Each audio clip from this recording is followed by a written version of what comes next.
സണ്ണിക്കുട്ടന്റെ പാവ. അതാണ് ഇന്നത്തെ കഥ. കൂട്ടുകാർക്കെല്ലാം നിങ്ങളുടെ പ്രിയപ്പെട്ട കളിപ്പാട്ടം ഇല്ലേ? ചിലവർക്ക് ക്രിക്കറ്റ് ബാറ്റ് ആയിരിക്കാം, ബോൾ ആയിരിക്കാം, ചിലവർക്ക് കളർ പെൻസിലുകളായിരിക്കാം, മറ്റു ചിലർക്ക് കുഞ്ഞ് പാവകളായിരിക്കാം. അങ്ങനെ ഒരു പാവയുടെയും ഒരു കുഞ്ഞിന്റെയും കഥയാണ് ഇന്ന്. കുഞ്ഞിന്റെ പേര് സണ്ണി. സണ്ണിക്കുട്ടന്റെ 5ാമത്തെ പിറന്നാളിനാണ് അച്ഛൻ ആ പാവ മേടിച്ചു കൊടുത്തത്. സണ്ണിക്കുട്ടൻ വളരെ സന്തോഷമായി. നല്ല ഭംഗിയുള്ള പാവ. സണ്ണിക്കുഞ്ഞ് എന്നും പാവയുമായി കളിക്കുമായിരുന്നു. അത് പാവയ്ക്കും ഇഷ്ടമായിരുന്നു. എന്നും ഭക്ഷണം കഴിക്കുമ്പോൾ പാവയെ കൊണ്ട് മേശപ്പുറത്തിരുത്തും. എന്നും രാത്രിയിൽ ഉറങ്ങുമ്പോൾ പാവക്കുഞ്ഞിനെ കൂടെ കിടത്തി ഉറക്കും. അങ്ങനെ എന്ത് ചെയ്യുമ്പോഴും സണ്ണിക്കുട്ടന് പാവ കൂടെ വേണമായിരുന്നു. കുറച്ചു കാലം കഴിഞ്ഞു. സണ്ണിക്കുട്ടൻ സ്കൂളിൽ പോകാൻ തുടങ്ങി. അപ്പോൾ പാവയെ സ്കൂളിൽ കൊണ്ടുപോകാൻ പറ്റുമോ? ഇല്ലല്ലോ. എന്നും രാവിലെ എഴുന്നേൽക്കുമ്പോൾ പാവയെ സണ്ണിക്കുട്ടൻ മേശപ്പുറത്ത് വെക്കും. എന്നിട്ട് സ്കൂളിൽ പോയി ഉച്ചയാകുമ്പോഴേക്കും വരും. പാവ സണ്ണിക്കുട്ടൻ വരാൻ നോക്കിയിരിക്കും. സണ്ണിക്കുട്ടനെ കണ്ടതും പാവയ്ക്ക് സന്തോഷമാവും.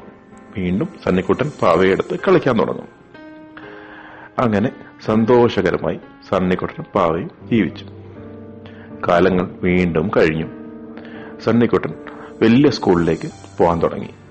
അപ്പോൾ രാവിലെ സ്കൂളിൽ പോയാൽ സണ്ണിക്കുട്ടൻ വരുമ്പോൾ വൈകുന്നേരമാകും.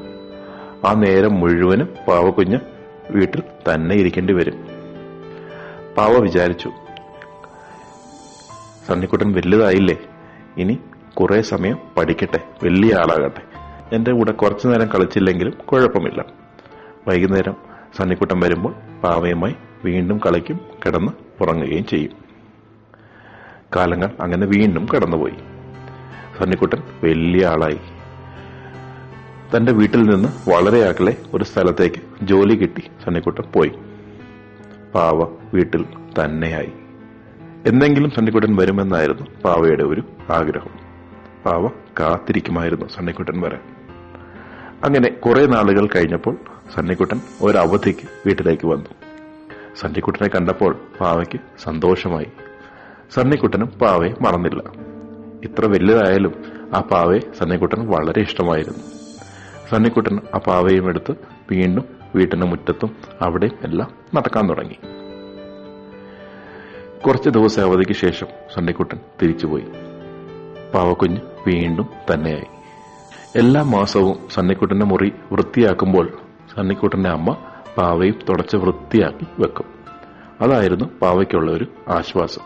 എന്നെ നോക്കാൻ ആരെങ്കിലും ഉണ്ടല്ലോ എന്നായിരുന്നു. എങ്കിലും സണ്ണിക്കുട്ടൻ വലിയ ആളായി, ഇനി വരില്ല എന്ന് പാവയ്ക്കറിയാമായിരുന്നു. എങ്കിലും പാവ പ്രതീക്ഷ വിട്ടില്ല. എന്നെങ്കിലും സണ്ണിക്കുട്ടൻ വരുമെന്നായിരുന്നു പാവയുടെ ആഗ്രഹം. അങ്ങനെ ഇരിക്കെ ഒരു ദിവസം സണ്ണിക്കുട്ടൻ വീട്ടിൽ വന്നു. പാവയ്ക്ക് സന്തോഷമായി. വീണ്ടും തന്റെ കൂട്ടുകാരനെ കണ്ട സന്തോഷത്തിലായിരുന്നു പാവ. പക്ഷെ സണ്ണിക്കുട്ടന് തീരെ സമയമില്ലായിരുന്നു. ആരോടൊക്കെയോ എന്തൊക്കെയോ പറയുന്നു. തന്നെ നോക്കാനേ സമയമില്ല. അന്ന് സണ്ണിക്കുട്ടൻ വന്നപ്പോൾ സണ്ണിക്കുട്ടന്റെ കയ്യും പിടിച്ച് ഒരു കുഞ്ഞു കുട്ടിയുണ്ടായിരുന്നു. അത് സണ്ണിക്കുട്ടന്റെ മകനായിരുന്നു. പേര് ജിമ്മി.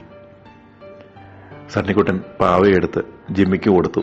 എന്നിട്ട് പറഞ്ഞു, മകനെ, ഇതാണ് എന്റെ ഏറ്റവും വലിയ കൂട്ടുകാരൻ. എന്നും എന്റെ ഒപ്പം ഈ പാവ ഉണ്ടായിരുന്നു. നീയും ഈ പാവയെ പൊന്നുപോലെ സൂക്ഷിക്കണം. ഇനി നമ്മൾ ഈ വീട്ടിലാണ് ജീവിക്കാൻ പോകുന്നത്. ഈ പാവയായിരിക്കും നിന്റെ കൂടെ എപ്പോഴും കൂട്ടുകാരനായി ഉണ്ടാകുക. അത് കിട്ടിയപ്പോൾ ആ കുഞ്ഞിന് സന്തോഷമായി. ജിമ്മി ആ പാവയെ എടുത്ത് കെട്ടിപ്പിടിച്ച് ഒരു ഉമ്മ കൊടുത്തു. ഇതെല്ലാം കണ്ടതും പാവയ്ക്ക് സന്തോഷമായി. ജിമ്മി പാവയെടുത്ത് മുറ്റത്തേക്ക് ഓടി. അതും കണ്ട് സണ്ണിക്കുട്ടനും സന്തോഷമായി.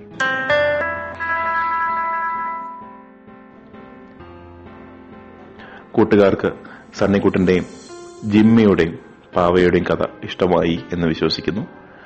നിങ്ങളുടെ കഥ ഞങ്ങൾക്ക് അയച്ചു തരിക. ഇതുപോലെ ഞങ്ങളും കാതികയിൽ നിങ്ങളുടെ കഥയും സംപ്രേഷണം ചെയ്യുന്നതാണ്. അടുത്ത കഥ പറയും വരെ നന്ദി, നമസ്കാരം.